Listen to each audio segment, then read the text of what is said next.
श्री स्वामी समर्थ अवधूत चिंतन श्री गुरुदेव दत्त. नमस्कार मंडळी, आपल्या कृपा त्या स्वामी रायाची या यूट्यूब चॅनलमध्ये तुमचे स्वागत आहे. ब्रह्मांड नायक श्री स्वामी समर्थ महाराजांच्या कृपेने तुमचा दिवस आनंदात जावो आणि तुमच्या सगळ्या चांगल्या इच्छा पूर्ण हो ही स्वामींचरणी प्रार्थना. स्वामी भक्तांनो, आज गणेश जयंतीनिमित्त आपण गणपतीची पूजा कशी करायची हे जाणून घेणार आहोत. गणपतीचा अभिषेक कसा करायचा, नैवेद्य कसा दाखवायचा, या सगळ्या गोष्टी आपण या व्हिडिओद्वारे जाणून घेणार आहोत. त्यामुळे व्हिडिओ शेवटपर्यंत नक्की बघा.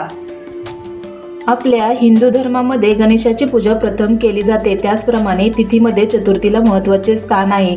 ज्यावेळी आपण एखादे महत्त्वाचे कार्य करतो, घर घेतो, गाडी घेतो, त्यावेळेस आपण प्रथम गणेशाची पूजा करतो.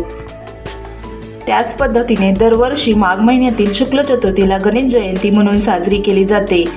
यावर्षी ही चतुर्थी 13 फेब्रुवारी 2024ला आली आहे. गणेश जयंतीला एक खास योगायोग जुळून येत आहे, कारण त्या दिवशी मंगळवार आहे. मंगळवार म्हणजे अंगारक योग मानला जातो. मंगळवारी अंगारकी चतुर्थी येत असते. अशा या माघी गणेश जयंतीच्या दिवशी गणपतीची ऊर्जा 1000 पटीने पृथ्वीवर असते. म्हणजे ती ऊर्जा 1000 पटीने कार्यरत असते. म्हणून आपण ज्या काही सेवा करतो, विशेष दिवशी विशेष सेवा केल्याने जे काही पुण्य आपल्याला मिळत असते ते 1000 पटीच्या प्रमाणात असते. मनातील सर्व इच्छा पूर्ण करणारी तसेच मनोकामना पूर्ण करणारी ही माघी गणेश जयंती आहे. या दिवशी आपण गणपती बाप्पाची सेवा केल्याने आपल्याला नोकरी, व्यापार, अभ्यासात प्रगती, आरोग्य या सर्व व्याधीपासून आपली सुटका होते. या माघी गणेश जयंतीच्या दिवशी जो भक्त गणपतीची पूजा आराधना करतो त्यांना संपूर्ण वर्षभराचे चतुर्थीच्या व्रताचे फळ मिळते. या व्रतामुळे घरात सुख, शांती, समाधान वाढते. आपली मनोकामना पूर्ण करणारे असे हे व्रत आहे. माघ महिन्यातील शुक्ल चतुर्थीचा दिवस हा गणपतीचा जयंती दिवस म्हणून साजरा केला जातो. गणपती बाप्पा ही बुद्धीची देवता आहे, तसेच ऐश्वर्य प्रदान करणारी आणि लवकरच इच्छापूर्ती करणारी अशी ही देवता मानली जाते. तर या गणपती बाप्पाची पूजा, सेवा आणि अभिषेक कसा करायचा हे मी तुम्हाला दाखवणार आहे. अगदी साध्या पद्धतीने मी हा अभिषेक आणि पूजा केली आहे. आपल्याला गणपती बाप्पांना अभिषेकासाठी एका ताम्हणात घ्यायचे असते, परंतु त्याआधी आपल्याला त्यांना आवाहन करायचे असते. म्हणून आपण 2 तांदळाचे दाणे त्यांच्या चरणांशी व्हायचे असतात आणि त्यांना आवाहन करायचे असते की आम्ही तुम्हाला अभिषेकासाठी घेत आहोत.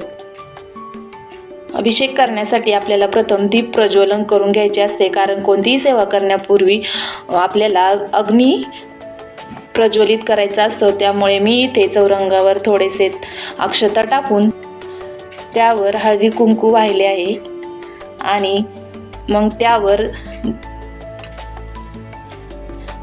दीप प्रज्वलित केला आहे. तसेच आपण त्या दिव्यालाही हळदी कुंकू लावून घ्यायचे आहे, अक्षता व्हायच्या आहेत, एक फूल व्हायचे आहे. आता देवघरात जागा नसल्यामुळे मी एका साईडला जिथे गणपती बाप्पाचा फोटो आहे त्या ठिकाणी गणपती बाप्पांची मूर्ती घेतली आहे. खाली एक तामण ठेवले आहे, त्याच्यामध्ये अक्षता टाकल्या आहेत, हळदी कुंकू टाकले आहे, अष्टगंध टाकायचा आहे आणि गणपती बाप्पांची मूर्ती त्यावर ठेवायची आहे.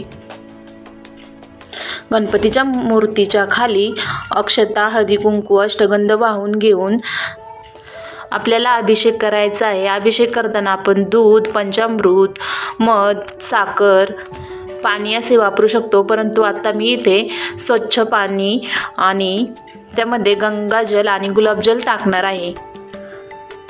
तुमच्याकडे अभिषेक पात्र असेल तर, नाही तर नसेल तरीही एक पेला आणि चमचा घेऊन अभिषेक करू शकता, परंतु जेवणाचा चमचा वेगळा ठेवायचा आणि अभिषेकाचा चमचा ठेवायचा आहे. आता आपण अभिषेकाला सुरुवात करू. अभिषेक करताना आपल्याला अथर्वशीर्ष म्हणायचे असते. वक्रतुंड महाकाय सूर्यकोटी समप्रभ निर्विघ्नं कुरु मे देव सर्वकार्येषु सर्वदा. ओम भद्रं कर्णेभिः शृणुयाम देवाः भद्रं पश्यमाक्षं वीर्यजत्राः स्थिरे अंगे तुष्टवास तनुभिः वेशेम देवहितं यदायुः. ओम स्वस्ति न इंद्रो वृद्धश्रवा स्वस्ति न पूषा विश्ववेदा स्वस्ति न साक्षो अरिष्टनेमी स्वस्ति न बृहस्पति दधातु। ओम शांती शांती शांती। ओम नमस्ते गणपतये त्वमेव प्रत्यक्षं तत्त्वमसि त्वमेव केवलं कर्तासि त्वमेव केवलं धर्तासि त्वमेव केवलं हर्तासि त्वमेव सर्वं खल्विदं ब्रह्मासि त्वं साक्षादात्मासि नित्यं मृतमोचनी सत्यमोचनी। अवत्वं मा वक्तारमव श्रोतारमव दातारम अवधातारम अवानुचानवं शिष्यम् अवं पश्चाताद अवं पुरस्ताद अवोत्तराताद अवदक्षिणाताद अवजोधाताद अवध्राताद सर्वतों पाहि पाहि समन्तात्। त्वं वाङ्मयस्त्वं चिन्मय त्वमानन्दमयस्त्वं ब्रह्ममय त्वं सच्चिदानन्द द्वितीयोऽसि त्वं प्रत्यक्षं ब्रह्मासि त्वं ज्ञानमयो विज्ञानमयोऽसि। सर्वं जगदिदं तत्तो जायते सर्वं जगदिदं तत्त्वस्तिष्ठति सर्वं जगदिदं त्वयेलेमेषति सर्वं जगदिदं त्वं प्रत्येति। त्वं भूमिरापो नलो नीलो नभः त्वं चत्वारि वाक्पदानि त्वं गुणत्रयातीतः त्वं देहत्रयातीतः त्वं कालत्रयातीतः त्वं मूलधारी स्थितोऽसि नित्यं त्वं शक्तित्रयात्मकः।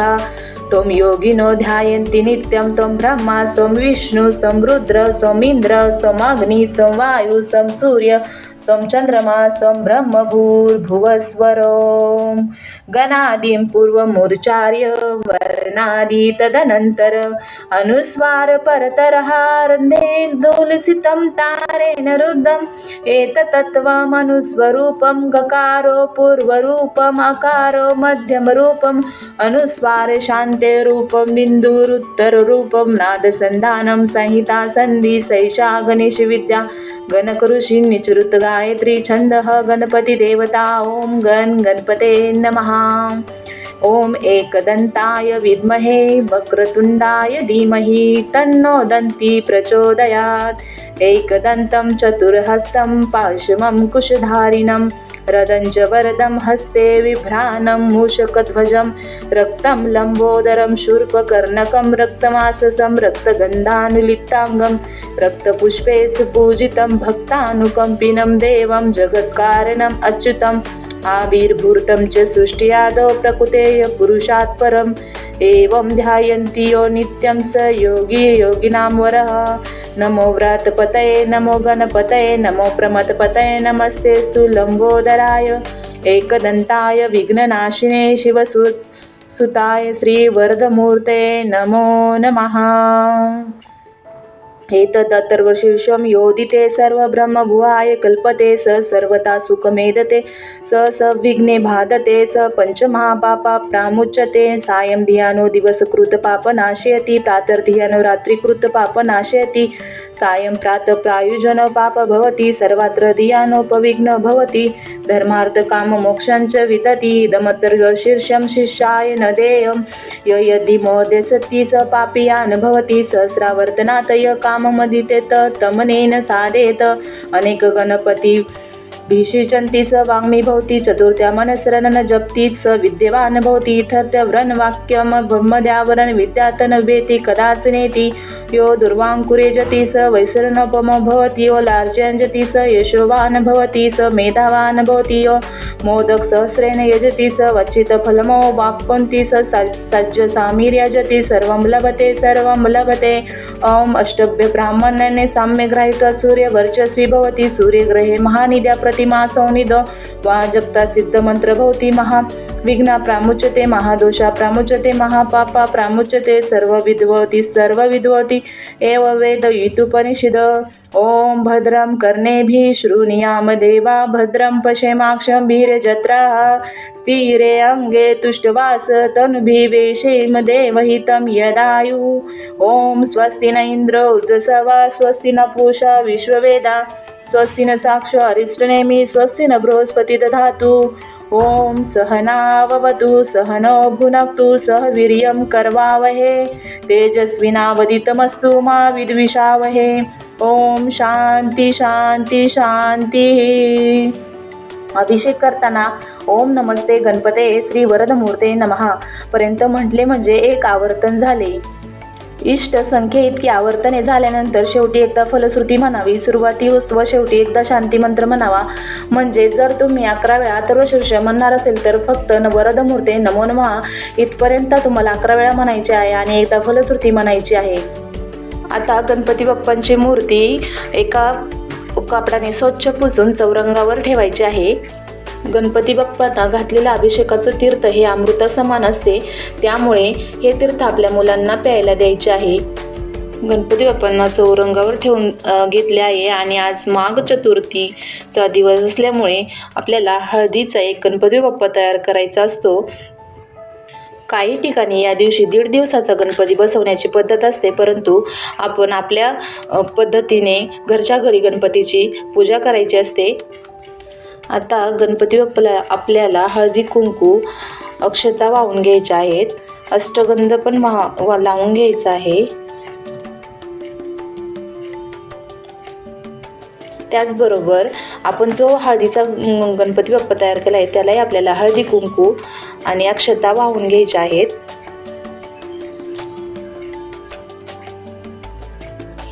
या दिवशी आपण गणपती बाप्पांना कापसाचे वस्त्र, जानवे जोड असे वाहत असतो. तसेच गणपती बाप्पांना आपल्याला दुर्वा आणि फुलं देखील वाहून घ्यायची आहेत. फुलामध्ये गणपती बाप्पाला जास्वंदीचे फूल हे खूप आवडीचे असते, परंतु कोणत्याही प्रकारचे लाल फूल वाहिले तरीही गणपती बाप्पांना आवडते. दुर्वा वाहून घ्यायच्या आहेत. आता गणपती बाप्पांना 21 दुर्वा वाहण्याची पद्धत असते, तर 21 दुर्वा का वाहतात त्यामागेही एक आख्यायिका सांगितली जाते. अनलासूर नावाच्या राक्षसाने ऋषीमुनी आणि देवतांना त्रास देण्यास सुरुवात केली. अनल म्हणजे अग्नी होय.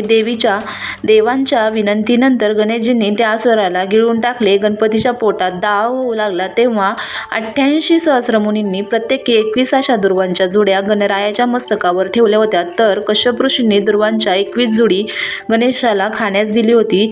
त्यावेळी अथक प्रयत्नांनंतर गणेशाच्या पोटातील आग जळजळ जरा कमी झाली होती. तेव्हा यापुढे मला दुर्वा अर्पण करणाऱ्यास हजारो यज्ञ आणि व्रत दान व तीर्थयात्रा केल्याचे पुण्य मिळेल असे बाप्पांनी सांगितले होते. म्हणून गणपती बाप्पाला दुर्वा वाहिल्या जातात.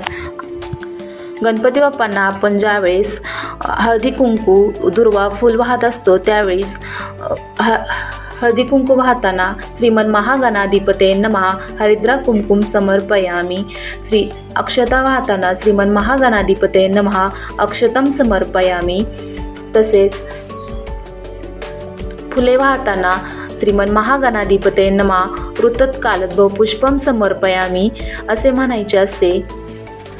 अलंकार घालताना श्रीमन महागणाधिपते नमः अलंकारम समर्पयामी असे म्हणायचे.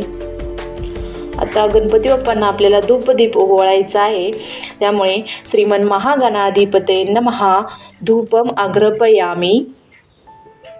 श्रीमन महागणाधिपते नमः दीपम दर्शयामी असे म्हणायचे. आता गणपती बाप्पांना नैवेद्य दाखवायचा आहे. नैवेद्य दाखवताना आपण स्वामींना जशी तुळस अर्पण करतो तसे गणपती बाप्पांना आपल्याला तुळस अर्पण करायची नाही आहे. गणपती बाप्पांना आपण दुर्वांनी नैवेद्य दाखवू शकतो. आज माघ गणेश जयंती असल्यामुळे तिळाच्या लाडवांना खूप महत्त्व आहे, त्यामुळे तिळाचे लाडू किंवा काही फळे असेल, खडीसाखर असे आपण नैवेद्य दाखवू शकतो. दुर्वा पाण्यात बुडवून त्या 3 वेळा गायत्री मंत्र म्हणून आपल्याला गणपती बाप्पांना नैवेद्य दाखवायचा आहे.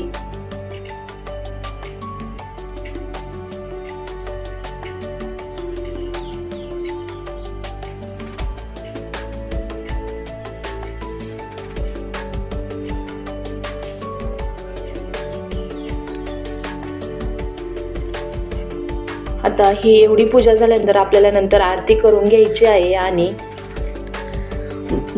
दुर्वा घेऊन गणपती अथर्वशीर्ष, गणेश स्तोत्र, ऋणनाशक गणेश स्तोत्र अशा गणपतीच्या सेवा करायच्या आहेत. ओम गण गणपते नमः या मंत्राचा 108 वेळा जप करायचा आहे.